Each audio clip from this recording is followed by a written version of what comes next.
The story begins with a world full of monstrous creatures.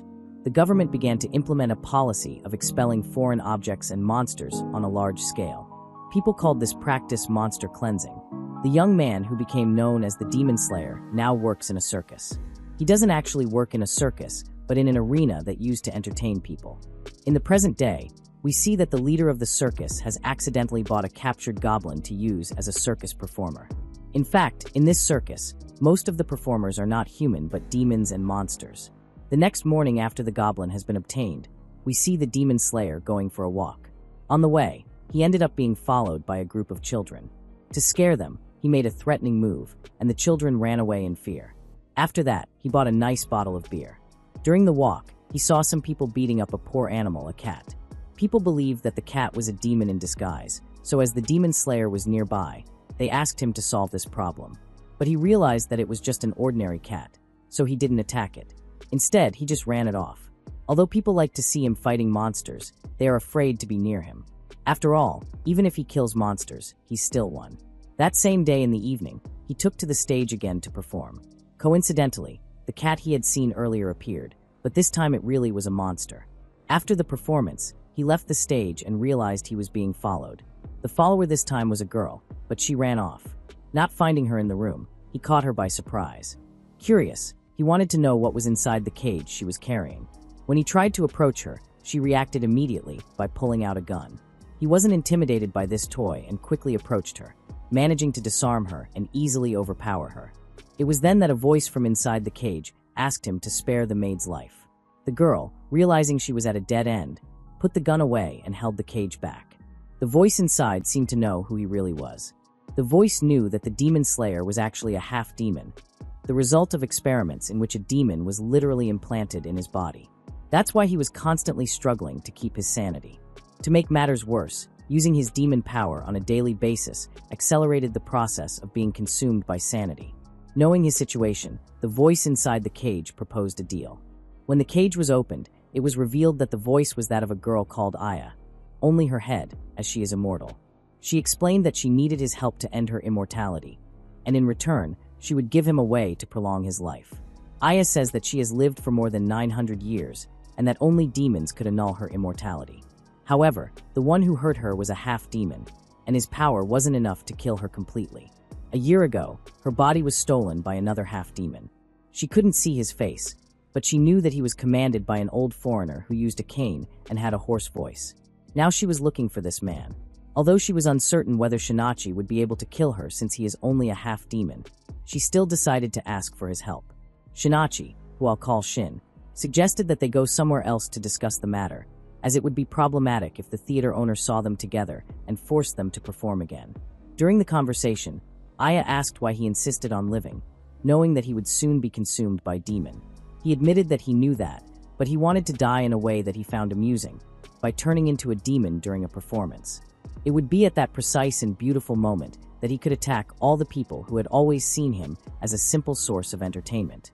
What's more, he wanted to see how many people he could kill before he was completely stopped. However, on hearing that there was a way to prolong his life, Shin gave up on the idea. He also told Aya that he wouldn't kill her because he knows that deep down she doesn't really want to die, but was just bored with living as a head without a body. Even so, he was willing to help her get her body back, especially since the man who stole her body was the same one responsible for its current state. Aya mentioned that her body was in Europe, so they would have a long journey. As for the way to prolong his life, she revealed that he would need to consume a part of her body. As this wasn't possible at the moment, she proposed that he ingest some bodily fluid. She asked him if he preferred her sweat or her saliva, and he chose the more amusing option, her saliva. So they sealed the deal with a kiss. Meanwhile, in France, two vampires, father and son, were hunting deer. Okay, they're not hunting your friend, they're hunting real animals. The father tried to use a gun to hit the animal, but as he couldn't keep up with its speed, he ended up catching it with his hands. His son asked why he had taken a gun if he didn't know how to use it, and his father explained that it was a gift from the mayor and that he needed to test it. It turned out that since the death of Count Dracula, vampires had begun to interact with humans, as living alongside them seemed safer than facing them. Back at home, the son asked his father why he kept silver items, and the father replied that it was to prevent other hunters from using these weapons against them. Upon entering the warehouse, the leader of the family found a silver bullet stained with vampire blood.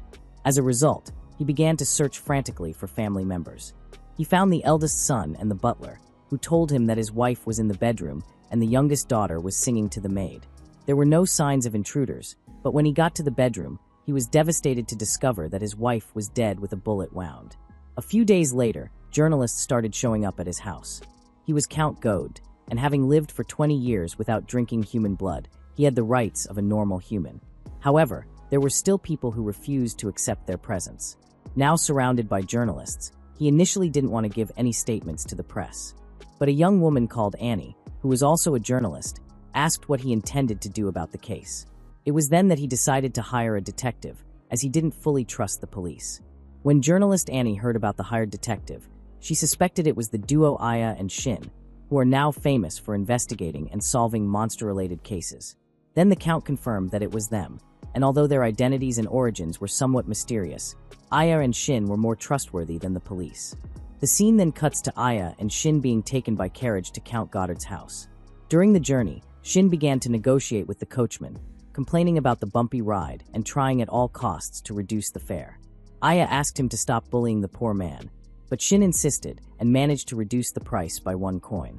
However, as he had no money, he sent the coachman to collect from the Count. Thus we see the coachman entering the house crying, saying that he had been bullied. The Count patiently asked the butler to pay the difference. When Shin introduced himself to the Count, we see the Count shocked to hear Aya's voice. At first, he thought it was the maid Shizuko speaking, but Aya asked Shizuko to put the luggage away, confusing the Count even more. When work officially began, Shin revealed that Aya unfortunately only had her head, but that she shouldn't be underestimated because of this. Aya then asked the Count to recount the crime scene. He took them to the room where his wife had been murdered. As vampire bodies decomposed quickly, his wife had already been buried, but there were still photos of the incident. The images showed that she had been stabbed in the heart with something like a stake. There were no signs of a struggle on her face or body, indicating that she was probably asleep at the time of the attack. The killer managed to stab straight through the heart without leaving any marks on the back of the chair, which proves that the killer is someone very experienced. Another detail was the bottle of holy water left at the scene with blood stains on its mouth. There was also the silver stake found in the storeroom, a place only the Count and the butler had a key to. Unfortunately, vampires can't touch silver without burning themselves, even through a cloth. Aya analyzed all these details and pointed out 7 important points. 1. The killer must be someone close to the victim, able to go unnoticed by their heightened senses. 2. The crime was committed at night when vampires are weaker, during the day. 3. The lock on the storeroom was found broken, but because the bottle of holy water was left behind. 4. How the killer knew about the existence and exact location of the silver stake. 5. Why the killer returned the stake to storage. Just as Aya was about to reveal the last 2 points, the Count began to feel dizzy. Just then, his youngest daughter appeared looking for him, but was quickly chased away by Shin. Aya then decided to postpone revealing the last points and suggested that everyone have dinner with the Count's family. At dinner, the coachman was also invited, although he was suspicious and surprised that Aya only had 1 head. During the conversation, we discovered that the Count's family drank blood to stay strong while the other guests had normal dishes. Aya, however, didn't need to eat. The Count, despite considering detectives eccentric, still believed in their abilities. Continuing with dinner, Aya demonstrated her deductive skills. She commented on the coachman's situation, noting the details in his appearance. From the faded stains on his shirt, she concluded that he often spilled food, something completely common in alcoholic people. His beard and tidy shirt showed that he was trying to change for the sake of his wife, who looked after him despite his drinking habit. The coachman says she's right, and the Count is finally convinced by Aya's observation. The Count's eldest son even compared her to the detective Sherlock Holmes of fiction, who exists in this world. Then Aya asked for more details about the case. The Count's wife's body was found at 1:30 a.m., and the family had a habit of eating dinner at midnight.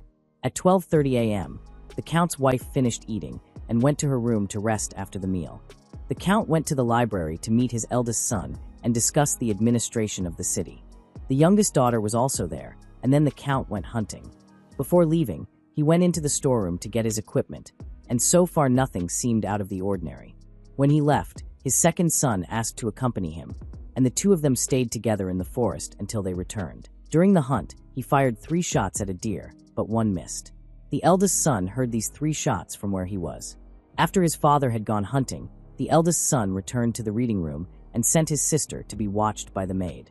Aya then asked his son what he had done in the time between finishing his meal and going hunting. He quickly reacted suspiciously, protesting the question.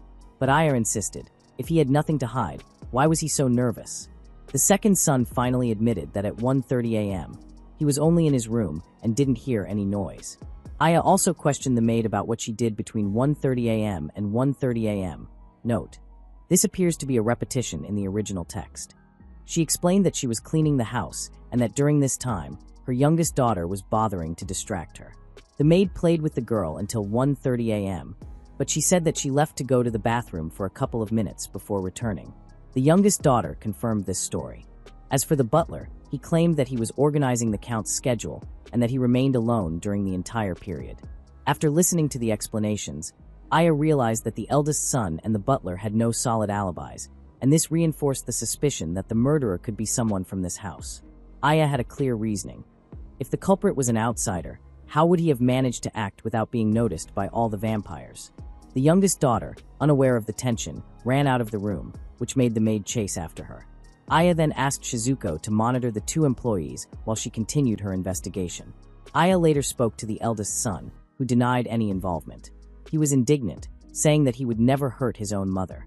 Aya, however, didn't think he was guilty. During the meal, she had observed the hands of everyone present. The 3 vampires in the house were unharmed, which meant that they couldn't have held the stake. But the question still remained: where was the stake? Meanwhile, Shizuko continued to monitor the butler and the maid. It was around 1 o'clock in the afternoon, and the butler wanted to go back to work, but Shizuko stopped him. The maid mentioned that the Count and Shin had gone off into the forest, which made the butler visibly uneasy. In the forest, the Count was telling Aya about a creature that was supposedly immortal and had lived for over 1,000 years. Aya revealed that this immortal creature had a weakness: demons. But although they could kill immortals, demons had weak defenses and could be killed with a single bullet. The Count realized that Aya and Shin were talking about themselves. Understanding that their secrets were exposed, they stopped disguising themselves. Suddenly, the group was ambushed. The Count quickly turned off the lights and pursued the attacker, capturing him easily. Initially, the Count believed that this person was responsible for his wife's death, but Aya asked him to spare the attacker. Upon inspecting him, Aya noticed that the sleeve of his shirt was covered in coal dust, indicating that he had spent a long time on a train. The man revealed that he was there to avenge a hunter who had been killed by the Count. He admitted that he had attacked the Count first, and that the stake he was carrying wasn't even made of silver. Aya then asked the Count to release the man, claiming that he had already learned his lesson. This situation helped Aya to reinforce her suspicions, and that now they no longer needed to search the forest. Back at the house, Aya gathered everyone together and announced that the murderer was among them. The eldest son protested, but the Count asked Aya to present her evidence. Aya then went over all 7 points of her suspicion. Firstly, the killer was a close acquaintance able to fool the Count's senses. Secondly, the killer acted at night even though vampires are weaker during the day. Thirdly, he left the bottle of holy water at the scene of the crime. Fourthly, the killer knew the castle's routine and workings well. Fifth, the killer deliberately left the silver stake in the storeroom, serving as a false clue. Sixth, the sound at the crime scene. When the Countess was murdered, her eldest son and the butler were near her room, but they didn't hear anything, which was rather strange. And although they had no alibi, it was unlikely that they were accomplices. This led Aya to suspect that the murder had taken place before 1 o'clock in the afternoon.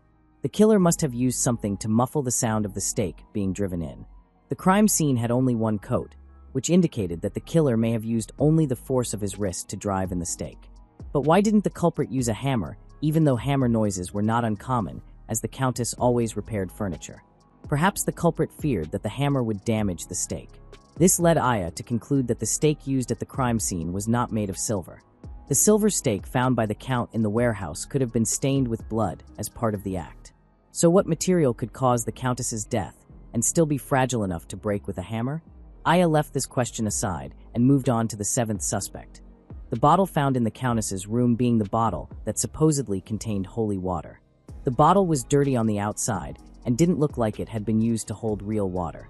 If it had been filled with water, it wouldn't have been dirty. Aya concluded that the bottle was another false clue placed at the scene. But the Countess's wound showed signs of having been damaged by holy water.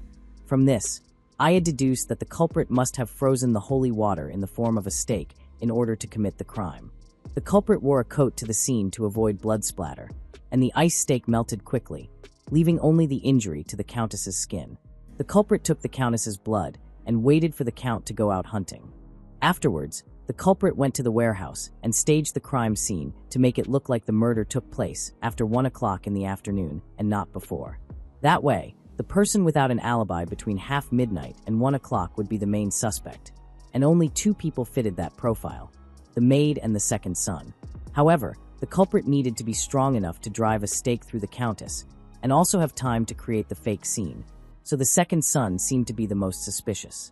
When confronted, the second son argued that because he was a vampire he couldn't hold silver stakes or holy water.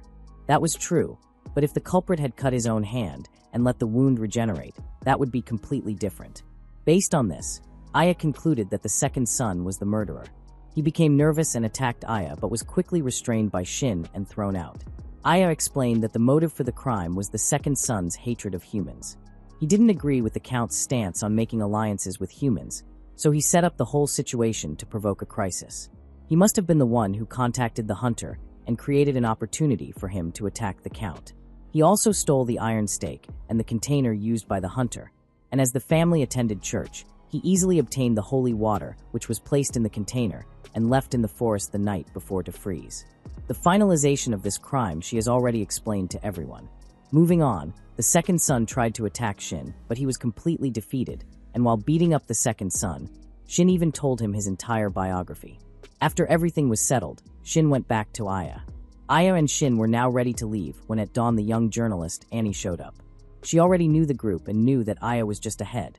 The journalist asked about the case, and Shin suggested that if she wanted to know more about everything, she should ask the butler. After that we see Shizuko and Shin chasing each other again. Aya asked the count if he was all right. He had lost his wife and now a son, and in the midst of this difficult situation, he still had to reveal the truth to the world. A very difficult situation for him. Before leaving, Aya asked about a man using a walking stick. The man said that he had met him recently, and that he had been invited to London, but he had turned him down. With this new lead, Aya and Shin continued on their journey. Meanwhile on a train, 2 new characters appeared.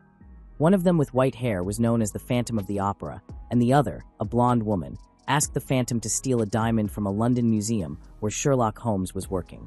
The Phantom accepted the job, and at the same time Aya and her group arrived in London. According to the English press, the master thief Lupin was the one who had hired the Phantom of the Opera.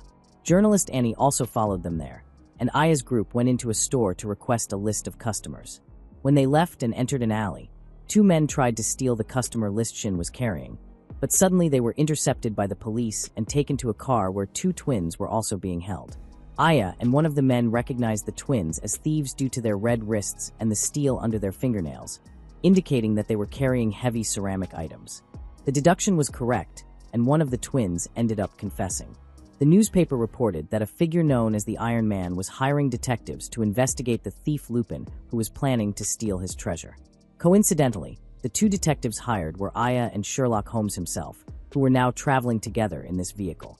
When the police realized what was happening, they turned the car towards Iron Man's mansion. At the mansion we learned that Iron Man himself and his butler had set a new record for flying around the world in 80 days, and Annie, who was now outside the mansion gate, was overjoyed to see the 2 famous detectives at the same time. The opera ghost also heard about this news. When they met Iron Man, he wasn't so surprised to meet Aya, as he had already heard about the existence of immortal people.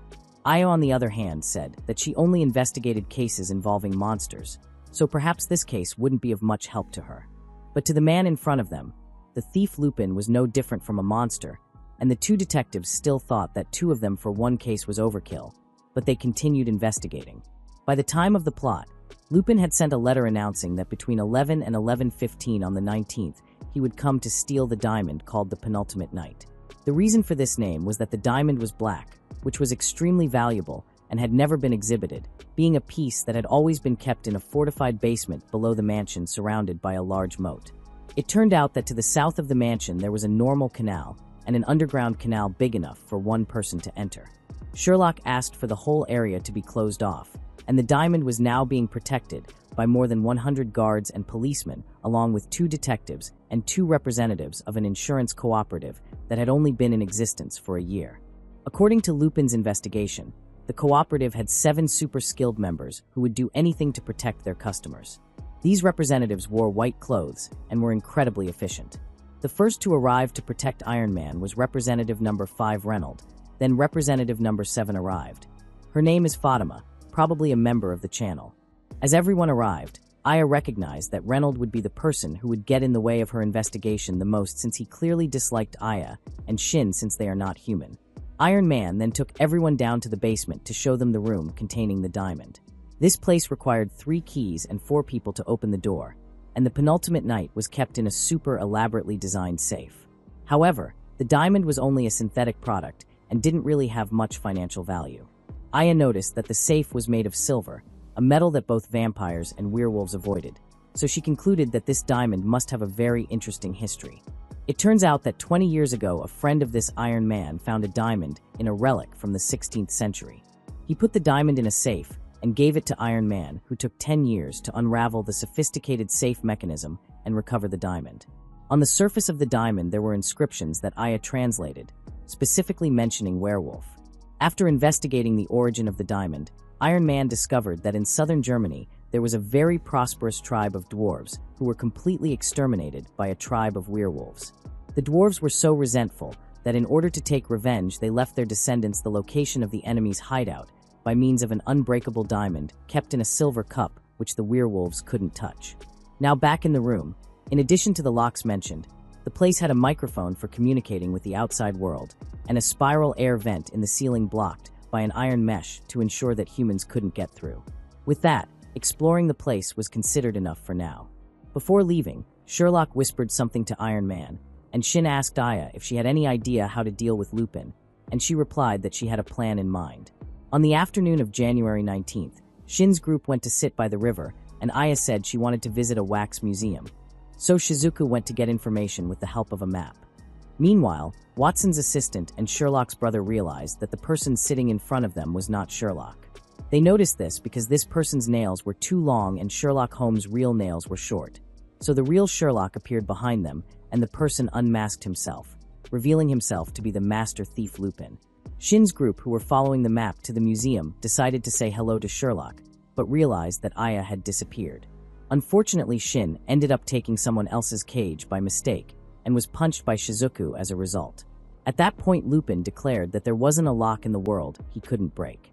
He jumped into a car driven by a ghost and fled, almost running over Shizuku while she was saying that she was looking for a bird cage. Lupin invited her to get in the car and continue the search with him. Along the way, Shin accidentally bumped into Annie, and they also decided to join the search. At his brother's house, Sherlock warned him to be careful with the insurance representatives, as he had the impression that they were unreliable. However, it was Shin and Aya's group who got in the way the most, as the penultimate night was the key to tracking down the werewolf tribe. That's why they might not be able to prevent the diamond from being stolen, and might even try to steal it themselves.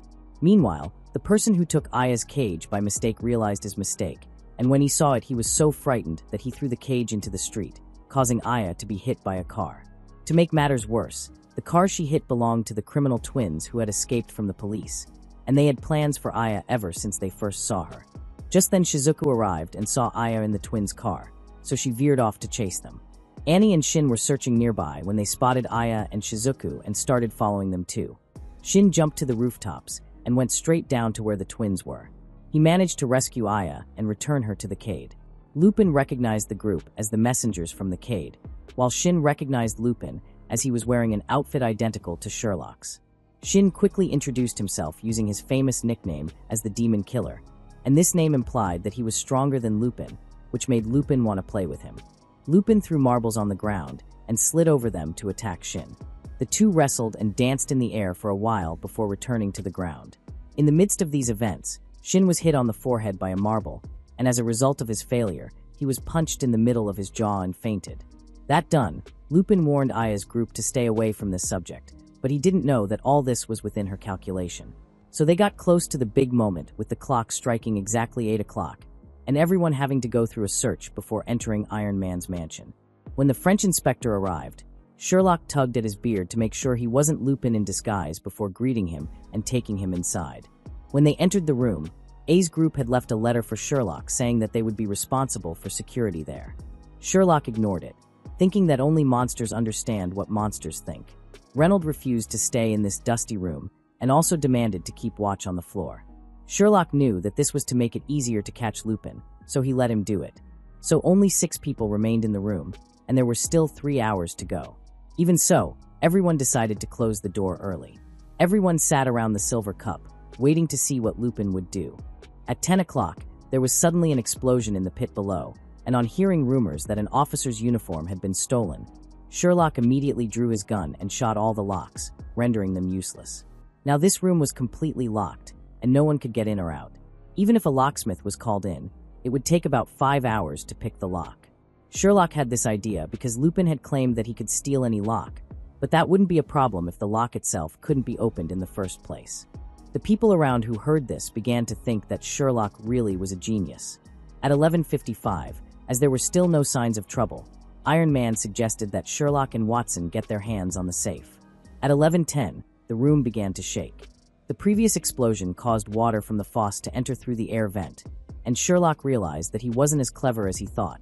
He had been manipulated by Lupin, which had led him to make the decision to destroy the locks. Now there was no way they could escape. When Reynolds learned that there were people trapped in the basement, he sent Pantam to rescue them while he kept an eye on Lupin downstairs. Those who knew the local structure well were sure that the water couldn't completely fill the room, so they weren't panicking yet. Their plan was to cling to the statues on the ceiling when the water rose. At this point in the plot, Pantam had arrived to steal the door and help them escape.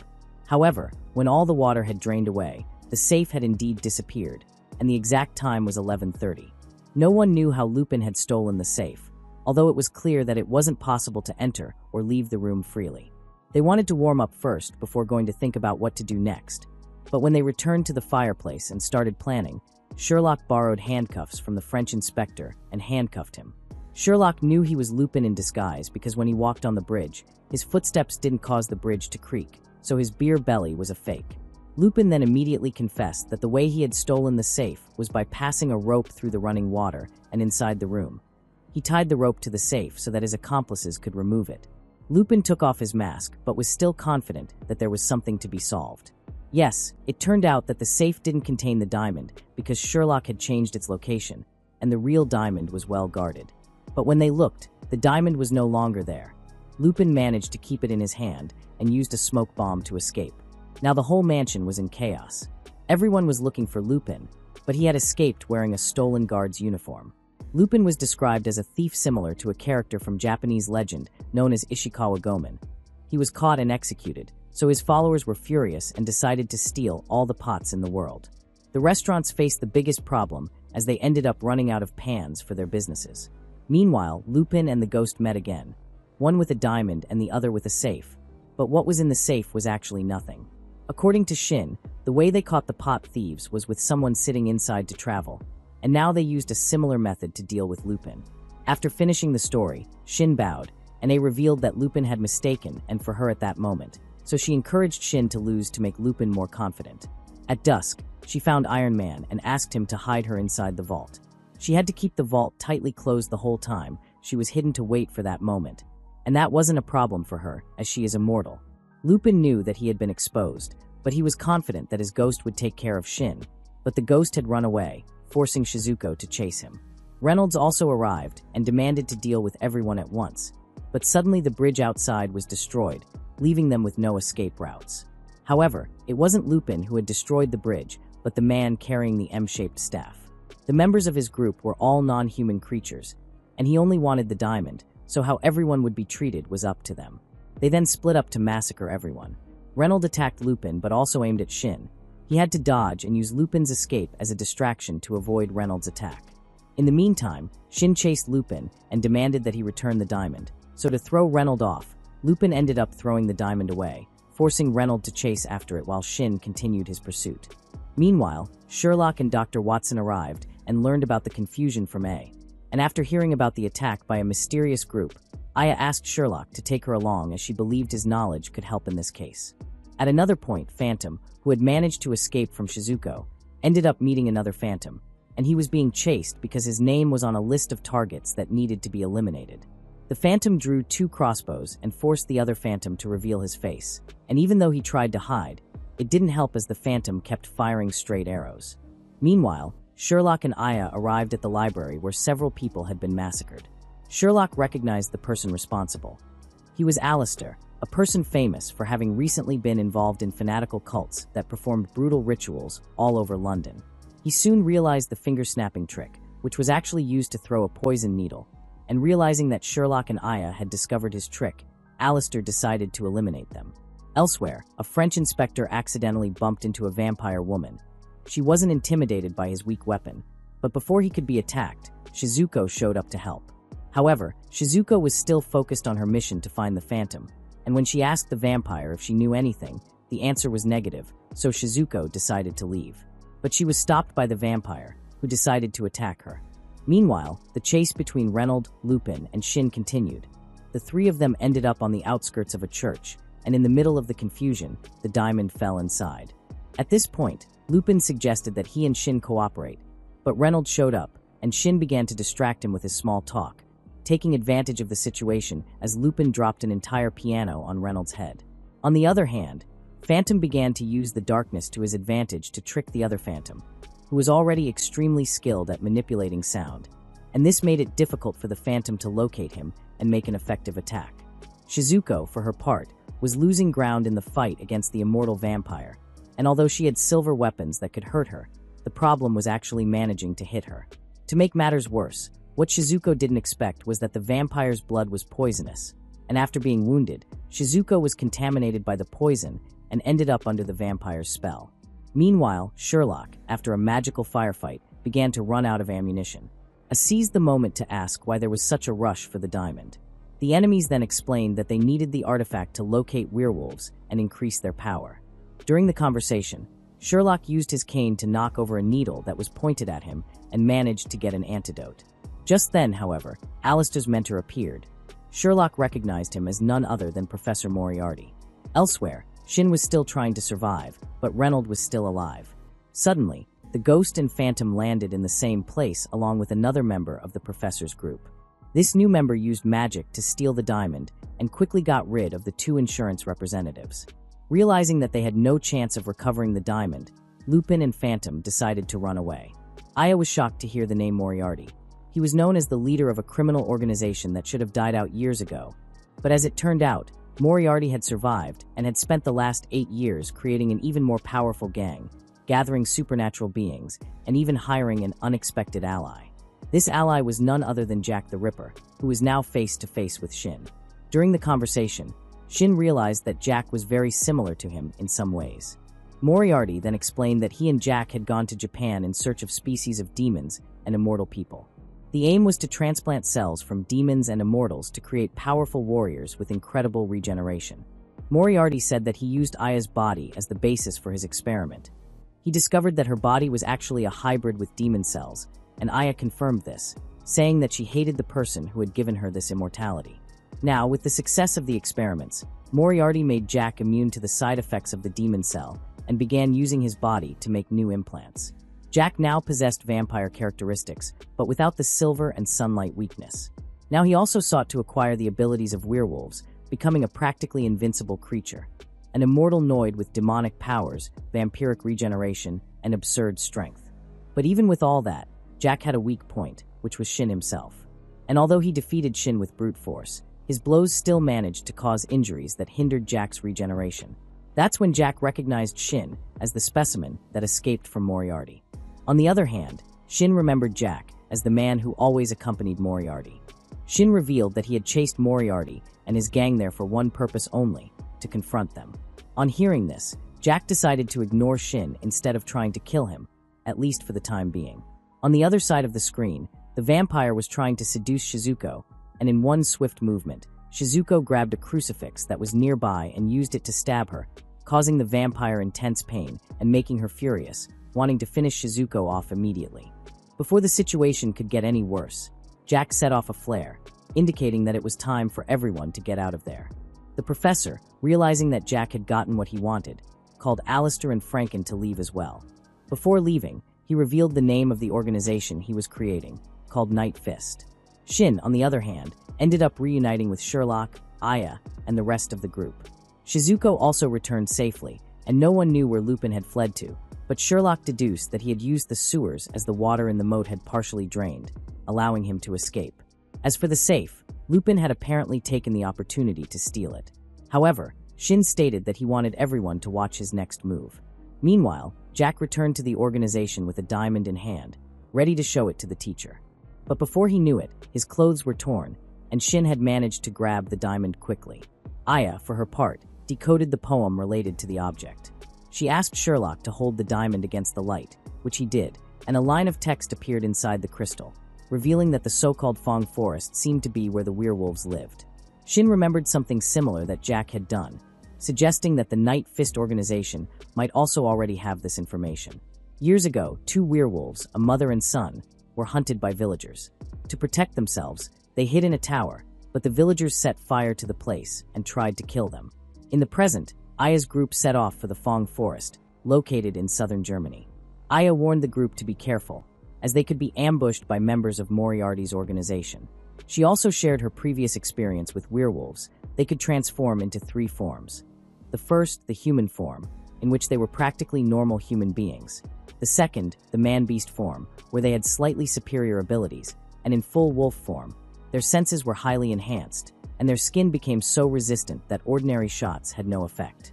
Suddenly, while walking, the group came across a bearded man. He recognized Aya and the other detectives investigating monsters and begged for help, explaining that a girl from the village had been taken by a werewolf.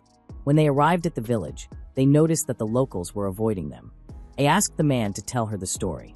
He said that a year ago, the village chief's granddaughter was taken and found dead in the forest the next day. Her body was in horrible condition. Her head and back were broken, her face was mutilated, one arm was completely torn off, and her body was full of bite marks.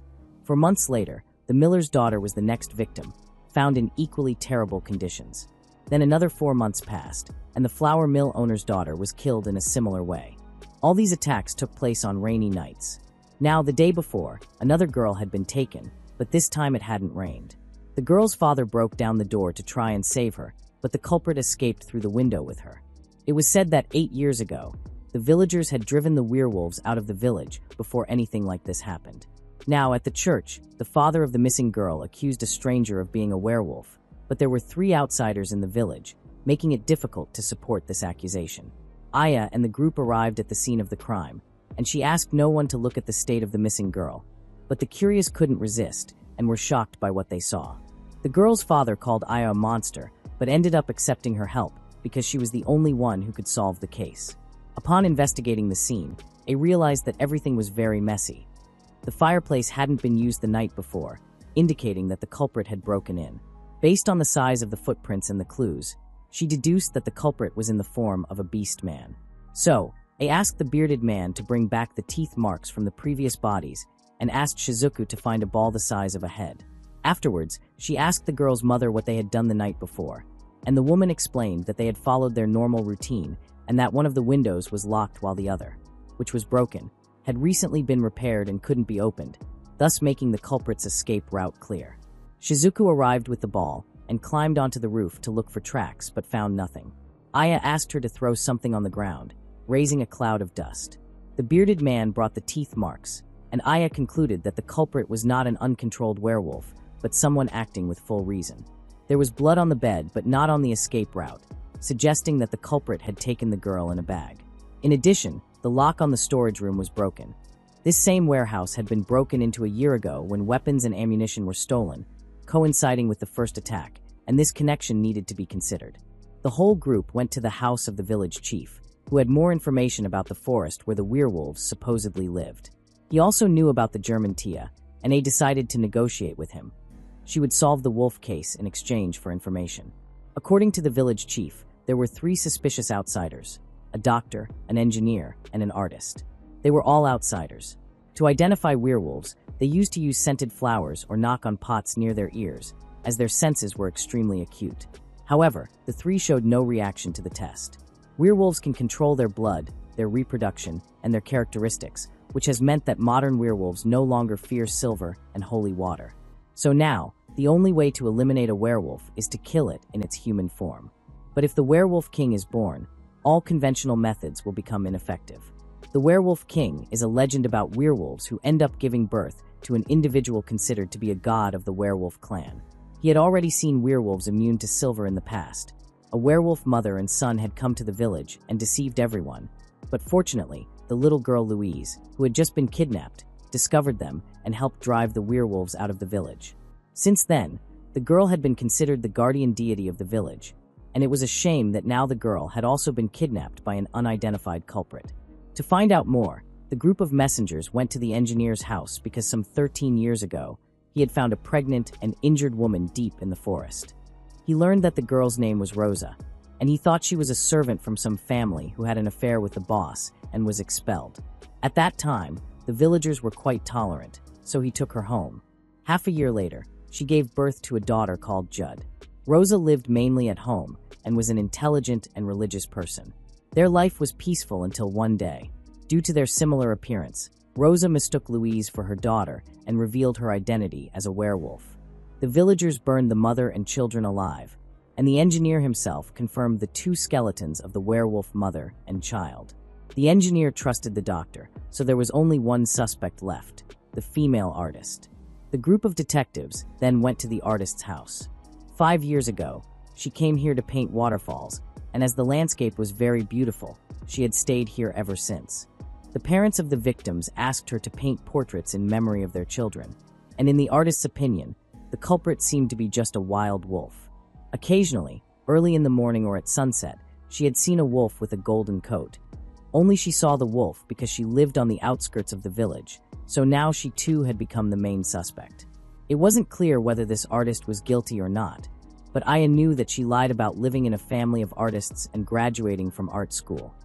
The way she held the pen was different from that of a real artist.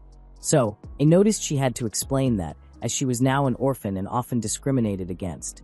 She lied to avoid embarrassment, as she had been abandoned since childhood. While the group of detectives were busy investigating where the engineer had found Rosa, the Nightfist group were watching them from afar. At night, it was at the doctor's house, and it was he who heard Louise's scream at the very moment she was taken away. Suddenly, I wondered how Louise's parents treated the girl because she had seen Louise's wheelchair. The wheels and armrests were dirty, but the handles on the back were extremely clean. Louise had also learned to be independent, so perhaps Louise's parents didn't mind her at all. I asked if Louise ever went out on her own, and the answer was mostly no, but he remembered that about a year and a half ago, Louise had gone missing, and it was only at dusk that the locals discovered her wheelchair stuck in a pile of mud on the riverbank, preventing her from moving. When they asked her why she had gone out alone, the girl said she wanted to go to the artist's house. I now understood the situation in the village better, until suddenly, 2 guests came to visit her. They started fighting immediately, and the 2 who came were numbers 3 and 4 from the insurance organization. They had come here to find the werewolf, but now, even if they stole the diamond, they didn't know how to use it. Shin revealed that only the village chief knew how to use it and promised to tell A if she managed to solve the case. The 2 sides decided to cease fire, and number 3 wanted Aya to resolve the case quickly. Aya then had to continue treating Shin and noticed that Shizuko seemed to be jealous of him. Suddenly, she discovered the villagers running to surround the artist's house. The artist shouted for everyone to stay away and confessed that she was guilty of eating all the victims. Then she turned into a wolf and ran off. Number 3 fired a silver bullet, but it had no effect, and she escaped. The group of detectives chased and fought with the female artist. Shin handed Aya over to Shizuko for safekeeping and entered the fray. Numbers 3 and 4 also arrived and fired a few shots, and when Shizuko went to help, the female artist dodged and ran to throw Aya into the stream. Shizuko threw herself forward, pushing Aya back and letting herself fall into the waterfall. Although the culprit escaped, the village chief agreed to share how to use the diamond. His words were as follows: "Go to the entrance of the village, stand where the burnt tower is, and wait for the sunlight to shine through, using the first letter of the poem engraved on the diamond to get results." The insurance group followed these instructions and revealed the location of the werewolf village in the forest. Meanwhile, the Nightfist group, seeing what was happening, also got ready. By this point, Shizuko had regained consciousness. She had washed into the river below and was rescued by a werewolf named Nora, who asked two close friends to warm her up, helping her overcome her critical state. Shizuko noticed that this werewolf village had a completely opposite lifestyle to that of the humans. From midday until the middle of the night, they all slept. The werewolves didn't allow humans into the village, so Shizuko needed to get out as quickly as possible. But she also discovered that in the village, there was a case of serial murder in which the victims were girls on rainy days, and as the weapon used on the bodies of her victims was not hers, they believed that she was not the culprit. Shizuko wanted them to wait for A to arrive, as she could solve this case, but the more people who entered the village, the harder it would be to discover the truth. So, Nora thought it best for Shizuko to leave. She made tea for the three werewolves to drink, and they all complimented the tea, and Shizuko became curious about the case. She learned that it had started a year ago, with deaths occurring every 4 months, and now there were 3 victims. The victims died of a gunshot wound to the chest, and the men of the village were never able to follow the culprit's trail because the rain erased all clues. Every time, no one heard the sound of gunfire. Until now, they knew that the culprit used a firearm, was very good at ambushes, and knew how to erase his tracks perfectly. However, Shizuko couldn't investigate anything on her own, so they wanted to get her out of there. They needed to find a place with water to help her erase her scent, and Nora would lure the men away so that the 2 friends could find a way to get Shizuko out. On the way, Shizuko learned that no girl in the village could run away because she would be captured by the men. All the girls would be forced by the village chief to become priestesses in order to improve the race. Suddenly, the men appeared, and the 2 girls had to pretend to be calm in front of them. When they got through, a small mistake revealed Shizuko's identity among the werewolves. She was chased and ended up being surrounded by a large number of people. She said she needed to defend herself, so that the 2 girls wouldn't be punished, and then a village elder appeared and wanted to deal with Shizuko immediately. But the 2 girls argued that Nora had saved Shizuko, and they wanted to hear what she had to say. They took her to a wooden hill to interrogate her, and the judgment would be made by the village elder. The wooden hill had been built a long time ago since Rose's case, and now no matter what Shizuko said, the village elder still thought she was lying.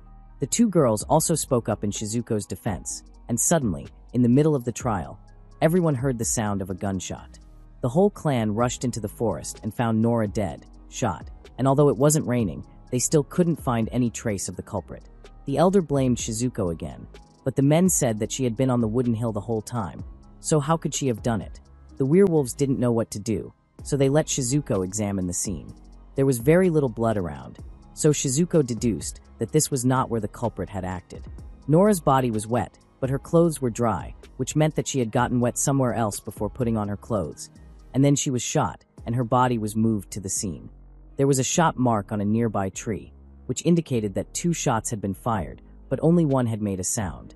Seeing that Shizuko couldn't help much, the men decided to deal with her, as they wouldn't let anyone else into the village. Elsewhere, Aya's group was moving when they were suddenly attacked by Franken. He pulled Shin and Aya over a cliff and cut off the insurance group. Franken then informed them that he had helped them get rid of the insurance group, so he wanted the location of the werewolf village in return.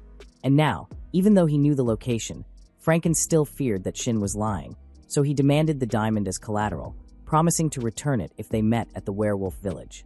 After that, they both went their separate ways, and Shin and Aya arrived at the werewolf village, which was holding a funeral for Nora. With the help of the werewolves, Shin and Aya found Shizuko in prison. Aya asked about the results of Shizuko's investigation and praised her for her good work. The men smelled them and decided to check out the prison, and to avoid chaos, Shizuko decided to stay in prison for the time being, while Shin took Aya to investigate the crime scene. Soon, the werewolves caught their scent and started chasing them. Aya asked Shin to go around a sharp rock so that she could watch.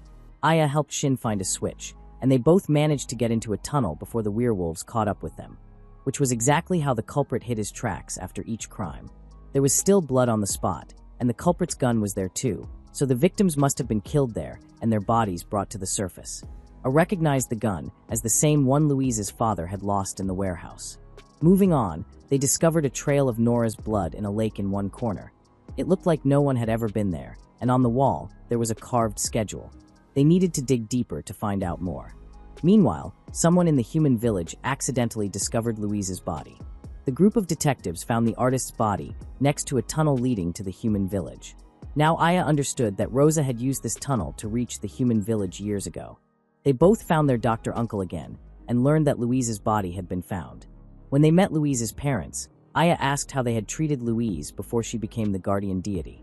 At the time, Louise was seen as a burden because she couldn't walk on her own. 8 years ago, Louise's parents intended to abandon her. They left her in the forest, but unexpectedly, Jay, Rosa's daughter, brought Louise back to the village that very night.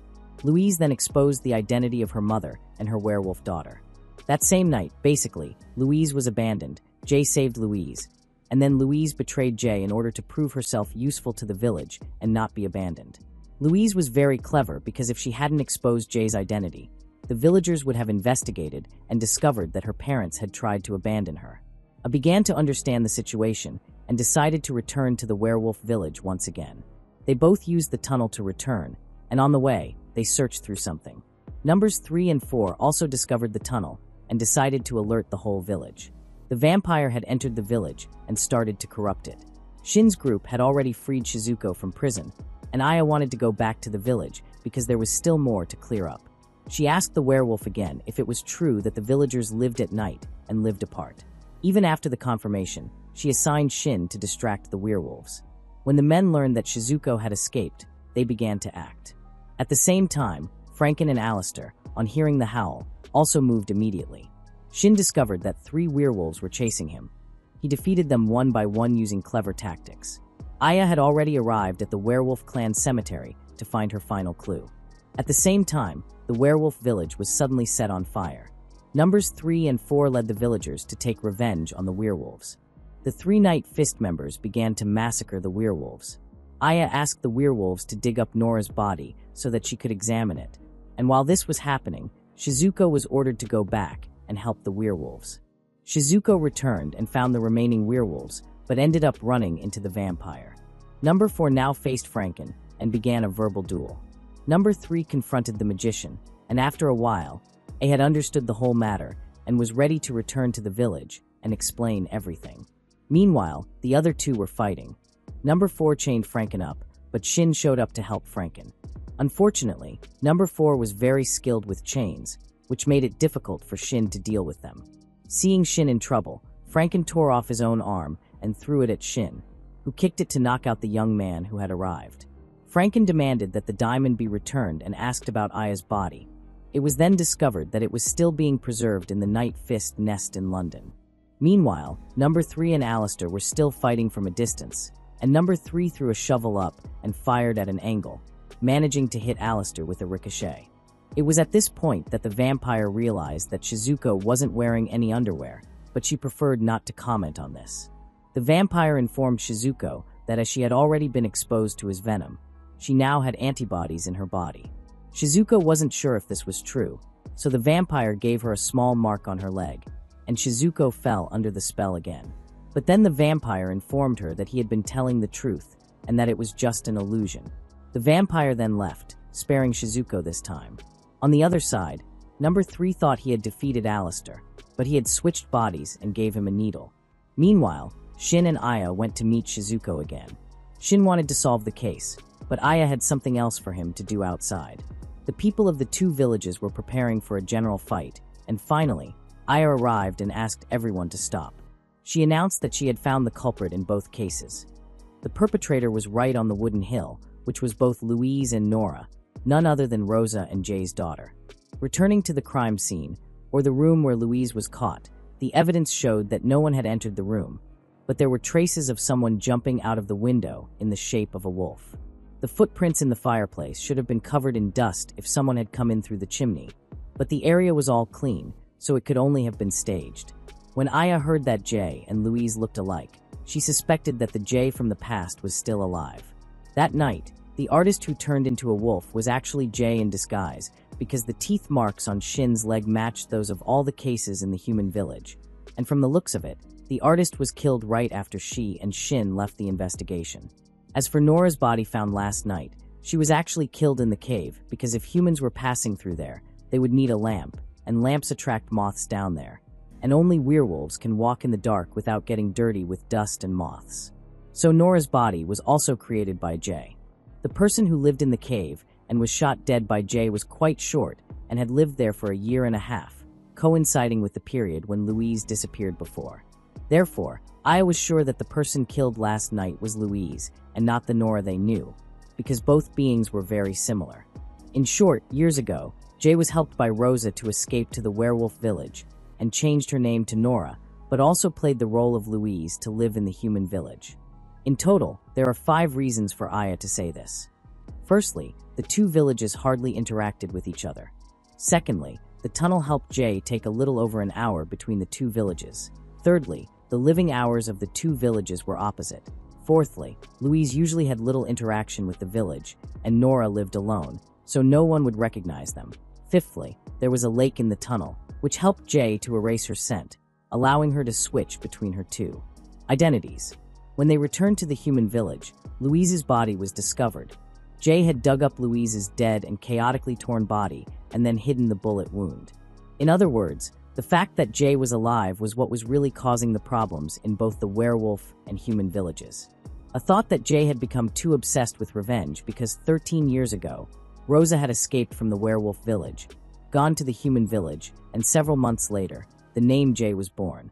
After living for some time, they were discovered by Louise, who exposed her identity, causing them both to burn to death. But Jay survived and managed to escape to the werewolf village. The small skeleton found was that of a fox in the tower, and Jay, who had come here, changed her name to Nora but still hated that village, so she planned to create a conflict between the 2 villages.